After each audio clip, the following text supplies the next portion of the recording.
خاص طور پہ اسٹیپل فوڈ کے معاملے میں. آٹے, چینی, چاول, یہ فروٹ, سبزیاں اس طرح نہیں مہنگی ہو. 30 سال کے بعد ایک دم یہ واقعہ ہوا ہے, اور 30 سال کے بعد ایک میں نے دیکھا کہ بہت ساری جماعتیں اکٹھی ہو گئی ہیں. تو میں اسٹڈی کرنا چاہ رہا ہوں کہ یہ کیا ہے. پیسے اگر میرے پاس ہو گئے اور میری بیوی نے مجھے اجازت دے دی تو میں کوئٹہ جاؤں گا اور پھر میں پشاور بھی جاؤں گا, کیونکہ مجھے دیکھنے کو مل رہا ہے, سننے کو مل رہا ہے. آپ یقین کریں کراچی کے جلسے میں میں نے جو سنا, ڈاور بول رہا تھا, مالک بولا, بینگل بولا, اچکری بولا, ہوتی بولا. آپ یقین کریں کہ یہ تمام صوبوں کی جو کہتے ہیں یہ بول رہی تھی. میں ان کو سن رہا تھا, میں نے سیکھا, لوگوں کا ریئیکشن دیکھا, لوگوں کا رد عمل دیکھا, اور وہ لوگوں کو سمجھا رہے تھے. اور مجھے خوشی اس بات کی تھی کہ لوگ سمجھ رہے تھے بہت اہم باتوں کو. اب آپ چونکہ وٹنس کر رہے تھے بحیثیت ایک جرنلسٹ اور ایک اسٹوڈنٹ, ایک عام اب آدمی اب یہ جاننا چاہتا ہے یہ جو پی ڈی ایم کے جلسے میں ساری جماعتیں اکٹھی ہوئی ہیں, ان کی نیت کیا ہے؟ اپنے آپ کو بچانا یا پھر عوام کے لیے یہ نکلے ہیں؟ دیکھیں دونوں چیزیں ہوتی ہیں, یہ دونوں چیزیں ہوتی ہیں. لیکن جیسا میں نے آپ کو کہا کہ 30 سال کے بعد مہنگائی یہاں پہ آئی ہے. یہ پی ڈی ایم 2 سال پہلے کیوں نہیں بن گئی؟ یہ اس وقت کیوں نہیں بن گئی جب مولانا فضل الرحمان نے کہا کہ استعفے دے کے باہر آ جاؤ؟ یہ اس وقت کیوں نہیں بن گئی جب مولانا فضل الرحمان نے شہر سے گزر کے گیا تو کسی بھی پی ڈی ایم کی جماعت کے M N A M P نے اس کے گلے میں کوئی اچھے ہار نہیں پہنائے, مارس بھائی گزرے والے, اس وقت یہ جماعتیں کیوں نہیں شامل ہوگی؟ اب ایک سچویشن آ گئی ہے, لوگوں کو محسوس ہو رہا ہے کہ ان پہ دباؤ ہے, تو ان کو موقع ملا ہے ان سیاسی جماعتوں کو کہ اس ایشو کو استعمال کریں, یہ ان کا حق ہے. مطلب وہ ایک ایسی پولیٹیکل فورس جس نے کہا ہو کہ ہم آپ کی زندگی بدل دیں گے, آپ کی تقدیر بدل دیں گے, ہم آپ کو ایک نیا پاکستان دیں گے. تو اگر وہ نیا پاکستان نہیں دے پا رہے اور مہنگائی بڑھ رہی ہے تو موقع تو اپوزیشن کو ملا, تو اس کی وجہ سے یہ اپوزیشن ساری اکٹھی ہوئی. اور میں یہی اسٹڈی کر رہا ہوں کہ کیا یہی وجہ ہے. مجھے تو ابھی تک یہی وجہ سمجھ آئی ہے. جہاں تک رہی مقدمات کی, ان کی مبینہ بدعنوانیوں کی, وہ تو کیسز چل رہے ہیں, اور جب تک وہ کیسز کا فیصلہ نہیں ہوتا تب تک بہت مشکل ہے ان کے بارے میں کوئی رائے دوں. وہ تو خان صاحب نے ریکویسٹ بھی کی, سپریم کورٹ نے سن بھی لی, انہوں نے کہہ دیا احتساب عدالت کو روزانہ کی بنیاد پر آپ کریں سماعت. چلیں اچھی بات ہے. دیکھیں ایک بات ہے, ایک تو ہے کہ انصاف دینا, ایک ہے سزا دینا.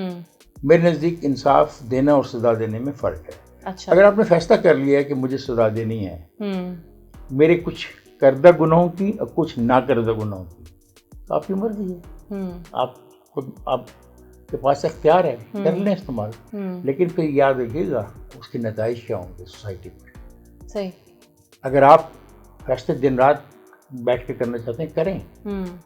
اگر آپ گلوٹین لگانا چاہتے ہیں, فرانس میں لگی تھی, ہاتھ دیکھتے تھے کس کے ہاتھ نرم میں کس کے سر میں لٹاتے تھے, اوپر سے چاپ آتا تھا, گردن کٹ جاتی تھی, ٹوکری میں چلی جاتی تھی. لیکن اس انقلاب کے بعد لوگوں کو انصاف نہیں ملا, وہاں پہ کوئی مضبوط ریاست نہیں قائم ہوئی, بہت وقت کے بعد ہوئی. اگر آپ ایسے انصاف دینا چاہتے ہیں آپ کی مرضی ہے, دے دیں, کر دیں یہ فیصلہ. جو لوگوں کے بارے میں یہ کہہ دیا جائے اور ثابت ہو جائے کہ وہ کرپٹ تھے ان کو آپ نکال دیں, لیکن پھر یہ نہیں ہوگا تمہارا کرپٹ اور میرا کرپٹ اور, ایسا نہیں ہوگا. تمہارا کرپٹ بھی کرپٹ ہے, میرا کرپٹ بھی کرپٹ ہے, تو پھر کرپٹ ہے, وہ تمہارا ہے وہ میرا ہے, تو پھر فیصلہ سب کے لیے کرنا پڑے گا. اچھا افتخار صاحب, آپ چونکہ کراچی ہو کر آئے, یہ کیپٹن صفدر کی کہانی اصل میں کیا ہے؟ بالکل یہ جو آپ نے سندھ حکومت وہی ہے جو مداخلت ہوئی, اور پھر یقین کرے کہ سندھ حکومت اس پہ بات کرنے سے گریز کر رہی تھی. تو کیوں وہ ٹویٹ انہوں نے پھر کیا کہ یہ قانونی کارروائی تھی اور آدھے گھنٹے بعد وہ حکومت نے واپس لے لی؟ وہ پولیس نے کی تھی نا, انہیں اسٹیٹ نے تو نہیں کی تھی. سید غنی نے کہا کہ ان کا یہ رویہ اچھا نہیں تھا. سید غنی کی ٹویٹ یہ کہ ان کا مزار قائد پہ یہ رویہ اچھا نہیں تھا. سارے ایسا کرتے ہیں, پی ٹی اے والے بھی جلوس لے کے اندر جاتے ہیں. سر تو یہ مذائقہ خیز نہیں ہے کہ جب آپ کو پتہ ہے کہ کس نے یہ کیا تو اس کے بعد انہی سے آپ اپیل کرتے ہیں کہ اس کا ایکشن نوٹس لیں؟ نہیں, پھر کیا کریں؟ کیا یونائٹڈ نیشن جائیں؟ کہاں جائیں؟ سسٹم میں رہ کے, پاکستان میں رہ کے ہی ہمیں بات کرنی ہے. یہ تو نہیں کہ ہم درخواست لے کے یونائٹڈ نیشن میں چلے جائیں کہ جی ہمارے ملک میں کیا واقعہ ہوا ہے, اور جو کہ ہم ایک دوسرے پہ اعتماد نہیں کرتے تو آپ ایسا کہ ایسا نہیں ہو سکتا. ایسا ہی ہوگا جیسا کوشش کی جا رہی ہے. اب یہ ذمہ داری ہے جن کی کندھوں پہ یہ ذمہ داری ڈالی گئی کہ بھی آپ فیصلہ کریں, آپ جج بنیں. بڑا افسوسناک واقعہ ہے. اور آپ کو پتہ ہے کہ صفدر کے بارے میں وہ ایک جذباتی آدمی ہے, وہ ایک ایموشنل قسم کا آدمی ہے, تو اس کو پتہ تھا. میں جب اسٹیج پہ موجود تھا تو صفدر نے مجھے بتا دیا تھا کہ ایسا ہو گیا اور ایجنسیاں پیچھے ہیں تو مجھے گرفتار کرنا چاہتی ہیں. اور یہ بات وزیر اعلیٰ سندھ کے علم میں بھی تھی جب جلسہ جاری تھا, جب جلسہ چل رہا تھا تب سے اس کے علم میں تھی, اس کو پتہ تھا, وہ رابطے میں تھا, کوشش کر رہا تھا کہ یہ نہ ہو, کہ ایف آئی آر نہ ہو. کہ یہ وقت آپ دیکھ لیں کہ تقریروں کا وقت نوٹ کر لیں, یہ کون سا ہے, اور گرفتاری صبح ہوئی ہے, ٹھیک ہے, 12 بجے سے اور کتنے بجے رات ایف آئی آر, مجھے یہ پتا. میں اس کا وٹنس ہوں کہ چیف منسٹر صاحب جو بیٹھے ہوئے تھے اسٹیج کے اوپر, ان سے کچھ دوستوں نے بات کی, ان کو بتایا کہ ایسا ہو گیا. انہوں نے کہا میرے علم میں ہے لیکن بہت شدید پریشر ہے. ٹھیک ہے, ہو گیا. اب اس کے بعد کیا کرنا چاہتے ہیں؟ ایک بات یاد رکھیے, ہم ایک فیڈریشن کا حصہ ہیں, یہ 4 صوبے ہیں. کیا آپ فیڈریشن کے صوبوں کو آپس میں لڑانا چاہتے ہیں, یا فیڈریشن کا ایک صوبہ وفاق سے لڑنا چاہتا ہے؟ اور سندھیوں کے لیے بڑا مسئلہ پیدا کر دیا آپ نے. سندھی مہمان نوازی میں اس بات پہ یقین کرتے ہیں کہ آپ اگر ان کی مہمان ہیں تو آپ کی عزت ان کی عزت ہے. ٹھیک ہے. اور دیکھیں اس خطے کے اندر مہمان نوازی بڑی اہم ہے. ملا عمر نے مہمان نوازی کی بنا پر اپنا ملک تباہ کروا لیا. اس نے کہا کہ میں اسامہ بن لادن کو نہیں دوں گا, درست ہے, وہ میرا مہمان ہے اور ہم اپنے مہمان کو نہیں دیتے. اور تورا بورا پہ بمبارمنٹ ہوئی, پورا کابل تباہ ہو گیا. اتنی لمبی جنگ ہوئی, تاریخ کا حصہ ہے. اور آپ یاد رکھیں کہ اس پہ جو رجمل بلاول بھٹو کا وہ بہت واضح ہے. اس نے کہا میں شرمندہ ہوں, مجھے دکھ ہے, مجھے رنج ہے, مجھے سمجھ نہیں آ رہی میں کیا کہوں. تو نہیں ہونا چاہیے. سر بلاول کی باڈی لینگویج بڑی سخت بھی تھی, غصہ بھی تھا, جس میں انہوں نے کہا کہ آؤ کہ لگا لو گورنر آج اگر لگانا. کہیں بھی اختلاف اس حد تک پہنچ جائے کہ آپ ڈائلاگ نہ کر سکیں تو وہ آپ کی بدقسمتی ہے, خواہ وہ آپ کا گھر ہو, خواہ وہ آپ کا محلہ ہو, خواہ وہ آپ کا ملک ہو. ان لوگوں کو آپس میں بیٹھ کے ڈائلاگ کرنا ہے. لیکن افسوس کی بات ہے کہ ہمارے جو پرائم منسٹر صاحب ہیں وہ ایک نوجوان ہیں, ینگ اسمارٹ ہینڈسم. نوجوان تو یہ بڑا ایکٹیو ہے, اور ان کی اسمارٹنیس کے بارے میں تو مطلب ہے لوگ اس میں تو ضرب المثل ہے ان کی اسمارٹنیس. اگر آپ نہیں ماننا چاہتے ہیں تو آپ کی مرضی ہے.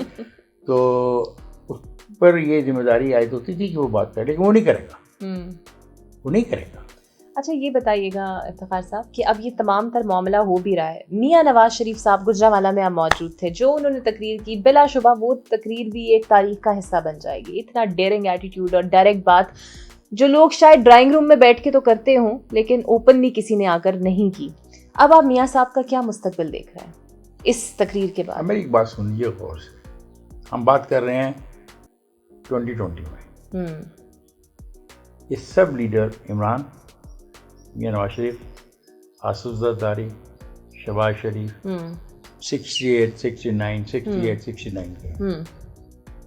تو by the next election of 2023 70, 71, 72, 73 کی ہو جائے, ویسے ہی کافی بوڑھے ہو چکے ہوں گے. میرا خیال ہے اس وقت تک ایک نئی نسل جو ہے وہ ان کو ریپلیس کر لے گی. اس پہ بڑی بحث ہے کہ یار یہ کیا بات ہوئی سیاستدانوں کے بچے ہی لیڈر بنتے ہیں اور کیوں بنتے ہیں. ایک لمبی ڈبیٹ ہے.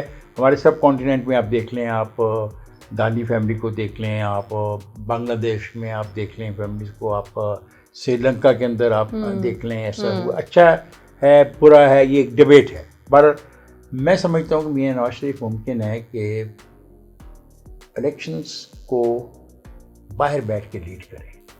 اس امکان کو اب رد نہیں کر سکتے.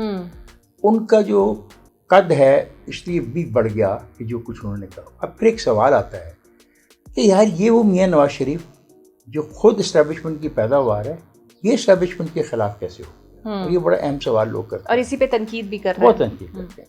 دیکھیں یہ کوئی بری بات نہیں ہے, بعض اوقات انسان سیکھتا ہے, انسان گرو کرتا ہے وقت کے ساتھ. میں کل 50 سال کا تھا نوجوان, آج میں 50 سال کا نوجوان نہیں ہوں, میں آگے جا رہا ہوں. میں کل کچھ چیزوں کو صحیح سمجھتا تھا, وقت کے ساتھ ساتھ مجھے پتہ لگا وہ چیزیں درست نہیں ہیں. نواز شریف نے جو کہا وہ اس میں اس کا تجربہ بھی ہے. یا تو نواز شریف پاگل ہے کہ اس کو پرائم منسٹر بننے کا شوق ہی نہیں, 3 دفعہ پرائم منسٹر بنتا ہے, 3 دفعہ جھگڑا کرتا ہے اور گھر چلا جاتا ہے, اور 1 دفعہ جیل چلا جاتا ہے, اور پھر جیل چلا جاتا ہے. یا تو وہ پاگل ہے اور اس کو کوئی شوق نہیں اتنے بڑے 22 کروڑ کے ملک کا پرائم منسٹر بننے کا.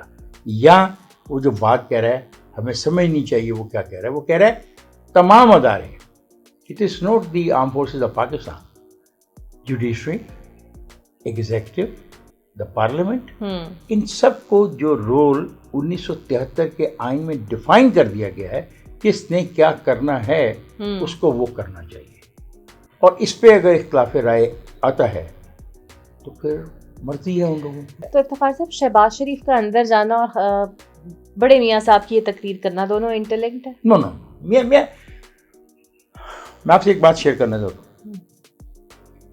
اگر تو میرا یہ دعویٰ نہیں ہے کہ میاں نواز شریف میرا کوئی سے میری کوئی ایسی گہری دوستی ہے, ایسا نہیں ہے. میاں نواز شریف ہیں.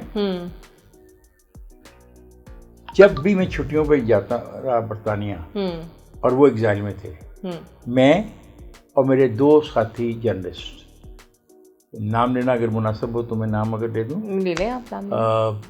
نادیہ صدیق ملک جو میری پروڈیوسر تھی, نوید نسیم جو ہمارے ساتھ ٹیم میں تھا, ہم اکٹھے ٹریول کرتے ہیں فیملی کے ساتھ. تو ہم تینوں ان کو ملنے گئے اور میرے صاحب نے جو باتیں ہم سے اس وقت کی وہی باتیں وہ آج کر رہے ہیں. اس وقت وہ ایگزائل میں تھے. وہ ایک چیز کو ذہن میں بٹھا بیٹھے. آپ کہہ سکتے ہیں وہ ان کا غم ہے, وہ ان کا دکھ ہے, وہ ان کا رنج ہے, ہو سکتا ہے. ابھی آخری دفعہ جب میں میاں صاحب کے پاس ملنے گیا ہوں, پھر میں جب انگلینڈ میں تھا فیملی کے ساتھ, تو میں بیگم صاحب ان کی بیمار تھی, میں نے کہا میں عیادت کر رہا ہوں, تو میں تو صرف عیادت کے لیے گیا تھا. تو مجھے اندر بلا لیا, ہی واز کائنڈ انف کہ ہم بیٹھے رہے اور 4 گھنٹے I sat there with their family members. بہت ساری باتیں سننے میں آئی, دیکھنے میں آئی. ان کی بیوی بیمار تھی اور جب انہوں نے ہم سے اجازت مانگی میاں صاحب نے, تو کہنے لگے کہ میں پڑھتا ہوں. میاں صاحب ان کے سراہنے کچھ پڑھا کرتے تھے روزانہ ریگولر بنیادوں کے اوپر. تو یہ جو بات ہے یہ نواز شریف نے اس وقت سے اپنے ذہن میں اس کے ہے جب وہ یہ ایگزائل میں تھے. نہیں, میرا پھر وہی سوال ہے کہ یہ کیا میاں صاحب پاگل ہیں؟ ٹھیک ہے نا, پرائم منسٹر کون چھوڑتا ہے؟ یہاں پہ تو لوگ ممبرشپ نہیں چھوڑتے محلے کی. ٹھیک ہے, محلے کی ممبرشپ نہیں چھوڑتے. تو وہ کیا ہے, کیوں نہیں بنتی؟ خوشامدی کرنی ہے تھوڑی سی. اور میرا ایک دوست ہے, بہت بڑا صحافی ہے, وہ مجھے سمجھانے کے لیے کہتا ہے کہ افتخار صاحب کمرے میں خوش آمدی تو کرنی ہوتی ہے, کر لیا کریں. تو باہر کسی کو کیا پتا آپ نے خوش آمد کی ہے. آپ ایسے ہر بات پہ کہتے ہیں میرا موقف ہے, یہ میرا موقف ہے. اس طرح موقف کو نیچے رکھیں, اندر بس مالک سے بات کر لی, محنت کر مار لیا, باہر آ جائیں اور فائدہ. ایسا یہ تو مجھے پتا ہے کہ آپ نے کبھی وہ اپنے تنظیم میں بھی وہ پارشیالٹی نہیں رکھی. آپ اکثر خان صاحب کو بھی میسج کر دیتے تھے, کوئی ایشو ہوتا تھا یا کوئی ہوتا تھا. ابھی بھی شاید کر دیتے ہو, جواب نہ دیتے ہو تو الگ بات ہے. ابھی بھی میسج میں اس کو کرتا ہوں کہ دیکھ تیرا جو بلین ٹری کا پروجیکٹ پنجاب میں چل رہا ہے نا, میں اس سے اتفاق نہیں کرتا. اس پہ ویسے عمل نہیں ہو رہا جیسا تو چاہتا ہے. میں تیرے ساتھ ہوں, کیونکہ جو بلین ٹری کا اس کا ہے کانسیپٹ, جو تصور ہے, یہ بہت خوبصورت ہے. اگر پاکستان میں ہم یہ کام کریں تو ہم پاکستان کی آنے والی نسلوں کے لیے بہت بہتری کر رہے ہیں. اگر صحیح ہو, لیکن ابھی تو اس میں بھی بڑے کوشش ہے. دیکھیں وہ کوشش کر رہے ہیں. دیکھیں اس میں دیکھو اپنا اقرا, ہر آدمی کو ہر کام نہیں کر سکتا. مثلا میں ایک فیملی کے سربراہ کے طور پہ کچھ فیصلے کر سکتا ہوں اور اس پہ عمل درآمد کرانے کے لیے میرے بیٹے, میری فیملی مجھے تعاون کرے گی. اور اگر میری فیملی اور میرے بیٹوں نے فیصلہ کر لیا کہ انہوں نے مجھ سے تعاون نہیں کرنا, تو وہ اس پہ عمل درآمد نہیں ہو سکتا. اچھا میں آپ سے یہ پوچھنے لگی ہوں کہ اب خان صاحب کے مزاج کو آپ جانتے ہیں. میاں صاحب کی تقریر انہوں نے نہیں دکھائی ٹی وی پہ, سوشل میڈیا پہ سب نے دیکھی. اگلے دن خان صاحب نے آ کر وہی تقریر اپنے لہجے میں پوری عوام تک پہنچا دی. پھر سر سوال میرا یہ ہے کہ ایک وزیر اعظم کا ایک ڈیکورم ہوتا ہے, ایک سٹیٹس ہوتا ہے, ایک آپ کہہ لیں ایک پرسنالٹی ہوتی ہے, لیکن جب وزیر اعظم روسٹرم پہ کھڑا ہو کر منہ پہ ہاتھ مار کر یہ کہ تم آؤ تو میں یہ کر دوں گا تمہارے ساتھ, یہ کیسا امیج مجھے بحیثیت ایک عام آدمی نہیں اچھا لگا, تو عوام کو کیسا لگے گا؟ وہ ایک نئے پاکستان کا پرائم منسٹر, اس کے چاہنے والے جو نوجوان ہیں آپ تصور نہیں کر سکتے کہ اس کو پاگل پن کی حد تک چاہتے ہیں. Sir but it's a wrong trend, because آپ سوشل میڈیا اٹھائیں تو گالم گلوچ, گندی زبان, وہ تو غلط ہو گیا نا. دیکھیں وہ تو پروان چڑھانے والی پی ٹی آئی, وہ دیکھیں نا, دیکھیں ہم ذوالفقار علی بھٹو کے دور میں نوجوان بڑے ہوئے, ہماری سب سے زیادہ بڑی جنگ جماعت اسلامی کے ساتھ اس ملک میں رہی. ایک خاص حد تک کہ ہم سارے لوگوں نے وہ جنگ لڑی. بہت نقصان ہوا ہمارے نوجوانوں کو جب ضیاء الحق آیا. پاکستان میں بہت پڑھے لکھے لوگ, لڑکے نوجوان پاکستان چھوڑ کے بھاگ گئے, بیلجیم چلے گئے, ہالینڈ چلے گئے, انگلینڈ چلے گئے. انہوں نے جا کے وہاں پہ سیاسی پناہ لے لی. بڑا انسپائر کیا نوجوانوں کو ذوالفقار علی بھٹو نے, کسانوں کو, مزدوروں کو. عمران لکی ہے کہ 2013 کے الیکشنز کو جب میں کور کر رہا تھا, بیکاز میں جیو اور جنگ کا انچارج رہا ہوں الیکشنز کے لیے, تو آپ یقین کریں کہ ایسے ایسے لوگ میں نے کراچی میں لائن میں کھڑے دیکھے, مراج محمد خان مرحوم جیسے لوگ جو پانی کی بوتل لے کے کھڑے اپنے ووٹ ڈالنے کا انتظار کر رہے تھے. تو اس نے لوگوں کو ایجوکیٹ کیا کہ باہر آؤ اور ووٹ ڈالو. ٹھیک ہے, اس میں میرا بھی تھوڑا سا رول ہے کہ جو اپنا چیف الیکشن کمشنر صاحب تھے, انہوں نے کہا وہ افتخار روز رات کو کہتا تھا ووٹ ڈالو ووٹ ڈالو, تو ووٹ ڈالے لوگوں نے. اور آپ یقین کریں کہ ان الیکشنوں میں پچھلے الیکشنوں کے مقابلے میں زیادہ ووٹ پڑا, ٹرن آؤٹ زیادہ رہا. کیا ہوا, ایک نوجوان نسل اس کے ساتھ کھڑی ہو گئی, وہ الیکشن نہیں جیت پایا, دوسرا یہ الیکشن جیت گیا. بدقسمت یہ ہے کہ اس نوجوان نسل کو کوئی ایسا پیغام نہیں دیا گیا, تربیت نہیں کر سکے, لیڈر کی ذمہ داری نہیں کی. صرف یہ سکھایا کہ اپنے مخالف کو رگیت دینا ہے, اپنے مخالف کی کسی بات کو ماننا نہیں ہے, سننا نہیں ہے, آرگومنٹ میں جانا ہی نہیں ہے. اور ایک بات اقرا یاد رکھنا, آرگومنٹ بہت ضروری ہے, سوال کرنا بہت ضروری ہے, ڈبیٹ لازمی ہے. ڈبیٹ کے بغیر کوئی قوم آگے نہیں گئی. اور کوئی اسٹڈی آپ کر کے دیکھ لیں, سائنس نہیں ڈبیٹ کے بغیر آگے جا سکتی. سائنس میں ڈبیٹ چلتی رہی, معاشیات میں مختلف فلاسفیز آئیں کہ کس چیز کو ہم نے ماننا ہے, کس چیز کو ہم نے نہیں ماننا. اخلاقیات کے اندر بہت ڈبیٹس ہیں, کیا کون سی چیز کرنی ہے, کون سی چیز نہیں کرنی. Debate is required. بدقسمتی سے ایسا نہیں ہوا. لیکن آئی ٹیل یو, ابھی بھی نوجوان کی بہت بھاری اکثریت عمران کو کے ساتھ ہے, اور یہی عمران سمجھتا ہے کہ یہ اس کی طاقت ہے.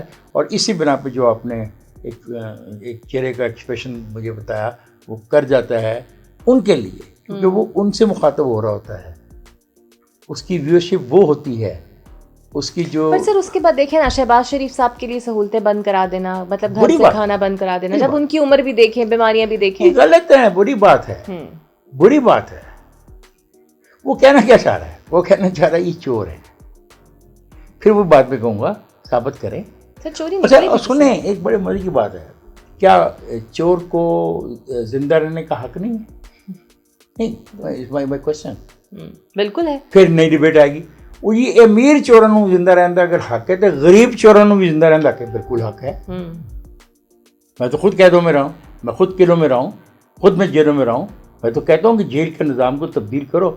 بدقسمت یہ ہے کہ جیل کے نظام کو کسی نے تبدیل نہیں کیا.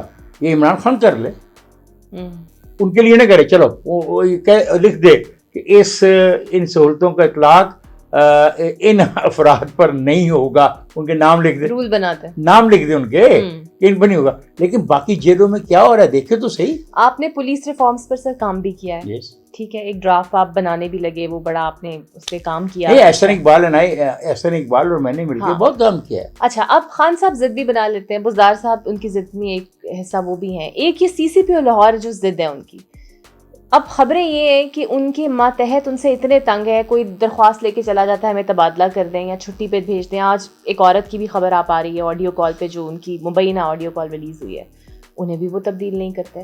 تو جب ایسا پولیس کلچر پروان چڑھے گا ایسے سی سی پی او کے نیچے, تو پھر خان صاحب سندھ میں مداخلت کریں, کیا وہ تبدیلی کیا لے کر آئیں؟ اصل میں خان صاحب ایک, جیسے میں نے آپ کو کہا کہ وہ سمجھتے ہیں یہ کرکٹ ٹیم میں کیا آدمی, غصہ بھی ان کا, انہوں نے کرکٹ کھیلنی تھی, پیسے کمانے تھے. وہ یہ بات بھول جاتے ہیں کہ وہ پرائم منسٹر پاکستان ہے, ہر آدمی ان کو آگے جھکے گا نہیں, لوگ ریزسٹ کریں. اور سر یہ اور اگر سی سی پی او کا معاملہ ہے, غلط فیصلے, میں یہ کہنا جو غلط فیصلے ہیں اس کے نتائج نہیں ہوں گے. سب سے جیسا میں نے آج کی ساری ہماری گفتگو کا آغاز اس لیے ہوا کہ 30 سال پہلے کی مہنگائی واپس آئی ہے, اس سے لوگوں کو سپورٹ ملی ہے, اس کی وجہ سے پی ڈی ایم کو سپورٹ ملی ہے. اگلی چیز جو ہے وہ ہے بیڈ گورننس. گورننس تباہ و برباد ہوگی, ہے ہی نہیں سر. بس جب گورننس نہیں ہوگی تو یہ سب کچھ ہوگا جو آپ کہہ رہے ہو. سی سی پی او ایسا آئے گا جو خاتون کے ساتھ ایسے بات کرے گا, اپنے جونیئرس کے ساتھ ایسے بات کرے گا, یہ ہوگا کیونکہ ہم ان لوگوں کو لے کے آئیں گے جو ہمارے ساتھ لائل ہوں گے, جو ہمارے اشاروں کے اوپر فیصلے کریں گے. جو حماقت ہوئی یا جو غلط چیز ہوئی کراچی میں, وہ یہی تو ہوئی کہ کسی کے کہنے پر اتنا بڑا قدم اٹھا لیا گیا جس سے پوری کی پوری وفاق اور صوبے کے درمیان ایک ایسی خلیج اب پڑ گئی ہے کہ اس کو بھرنا کافی مشکل. اور پولیس کا مورال اس پہ تو ویسے بھی کوئی بات ہی نہیں کر رہا. نہیں, اس پہ تو خیر اور بات ہے. وہ کہتے ہیں یہ کرپٹ پولیس والے ہیں, یہ تو پیپلز پارٹی نے بھرتی کیے تھے, یہ تو پیسے لے کے بھرتی ہوئے ہیں, یہ تو اسمگلرز ہیں, یہ تو چور ہے. اس میں جب بھی آپ کوئی بات ایسی کرو گے اس ملک کے اندر, لاجیکلی وہ ڈبیٹ اب اس ملک میں کامیاب ہوگی نہیں, کیونکہ لوگوں نے پوزیشنز لے لی ہیں. آپ نے پوزیشن لے لی ہے, میں نے ایک پوزیشن لے لیا, آپ بھلا کچھ بھی کہو, میں نے آپ کی بات نہیں مانی. سر ایک بیان شبلی فراز صاحب کا کہ خان صاحب مہنگائی سے خوش نہیں ہے, کر وہ کچھ بھی نہیں رہے. آپ اشیاء خورنوش کی بات تو آپ نہیں کرتی, دوائیاں پروفٹ اتنا وہ کما رہے ہیں جس کی کوئی حد نہیں ہے. آپ کو یاد ہوگا کچھ دنوں پہلے میں نے بھی آپ سے کہا اس بچی کے لیے ٹویٹ کر دیں, زیادہ تک کیا وہ کیا آپ نے, اس کے اوپر ایکشن یہ ہوا کہ وزار صاحب نے کہا جی اس کا 100% ٹریٹمنٹ ہوگا, وہ اعلان تک رہا, وہ بھی دھکے ہی کھا رہی ہے اسپتالوں کے. اس طرح کے نظام میں مجھے جو بہت دکھ ہوا, ایک ڈیڈ باڈی پڑی ہے ایک اسٹریچر پہ, اس کی ماں نے زمین پہ, جی میں نے دیکھی تھی, اور وہ میں نے کی, اور پھر سیکٹری کو ہوا ایکشن. لیکن وہ آپ ان میں کیا کر سکتے ہیں. اچھا ایک بات جو میں آج آپ اس پروگرام کے ذریعے عمران خان صاحب سے کہنا چاہتا ہوں کہ عمران خان ٹی وی بند کر دو ذرا, تمام اخبارات بند کر دو, لیکن سوشل میڈیا کی جو ویورشپ ہے یہ بہت دور تک چلے گی. اس کو بند کرنا کسی کے بس کی بات نہیں. سو ہمیں اس بات کو سمجھنا چاہیے, اور اب میں سے یہ جو سٹیزن جرنلزم ہوتی ہے یہ بہت ایمرج کر گیا. اگرچہ اس کے بہت نقصانات بھی ہیں, لوگ بلیک میل کر رہے ہیں ایک دوسرے کو, لوگ ذاتی اناد اور ذاتی اپنا جو ہے وہ اس کا بدلہ بھی اتارتے ہیں, لیکن پالیٹکس کے لیے, ایک سیاسی عمل کے لیے بہت اچھی. دوسری بات میں یہ کہنا چاہوں گا عمران خان, پلیز سوچو ذرا, ابھی 3 سال ہیں, 3 سال کیسے گزار سکیں گے سر اس حالات کے ساتھ پورے کریں گے. یہ فکر آپ نے میرا فکر پکڑ لیا نا. You have been a good anchor, you have been handling the programme. بات یہ ہے کہ مشکل لگ رہا ہے, بہت مشکل لگ رہا ہے. دیکھو میں ڈرتا ہوں, یہ فیڈریشن ہے, میں پھر کہہ رہا ہوں یہ فیڈریشن ہے. فیڈریشن کے 4 حصے, اب فاٹا والے بھی آپ کے ساتھ ہے اس فیڈریشن کا حصے میں آگے ہیں. فیڈریشن ہے, ہر آدمی کا ایک ڈھنگ ہے, ایک سٹائل ہے, اس کو اکٹھا کیا ہوا ہے کانسٹیٹیوشن نے. کانسٹیٹیوشن 1973 نے ہمارے درمیان ایک معاہدہ کیا ہوا ہے. ہاں اگر تمام سیاسی پارٹیاں ایک نیا معاہدہ کرنا چاہتی ہیں تو اس کا حق انہیں ہے تھرو پارلیمنٹ کے ذریعے وہ کر سکتی ہیں. دیکھیں نا, میرے یہ ہمارے گھر میں جو خاتون کام کرتی ہے, اس کے بچوں کی فیس کون دے گا, کہاں سے لائے؟ میں تو اس کی بہت عزت کرتا ہوں, کیونکہ اس لیے اتنی محنت کرتی ہے. کیوں کر رہی ہے محنت عورت؟ تاکہ اس کے بچے کو تعلیم مل جائے. بھائی ایک حد تک ہی یہ محنت کرے گی, ایک حد تک ہی ہم اس کو تنخواہ دیں گے, اس کے بعد یہ کیا کرے گی؟